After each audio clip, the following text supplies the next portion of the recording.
ali dajmo da se zajednički poštapamo, da zajednički klecamo ka Gospodu Hristu ako već nismo dostojni bili da ova zemlja bude blagoslovena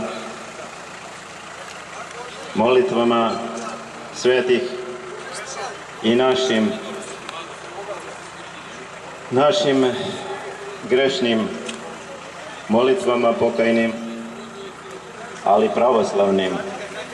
Molimo njegovu svetost da se obrati, jer mi smo... Uhapsiše nam 2 brata ovdje. Molim policiju da ne hapsi nikoga ovdje, jer niko nikoga nije vređao. Ali ovo je samo dramaturgija, nije to uhapšenje ništa, to je glom.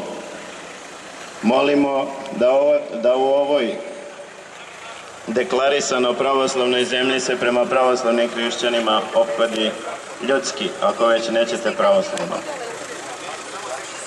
Molimo da primite, vaše svetosti, ovu molbu naroda, da se sačuva svetinja Gračanica na svom mestu, da svo pravoslavlje u svoj sili prosija iz zgrade patrijaršije, u svakoj reči, u svakoj misli, u svakom delu, da ne bude više tuđih nam izjava i da nam se obratite kao duhovni pastir ovde i da vam uručimo ovaj narodni vapaj kroz skupljene potpise, da skupite hrabrosti i da tražite sačuvanje svete Gračanice na njenom svetom, Bogom danom mestu.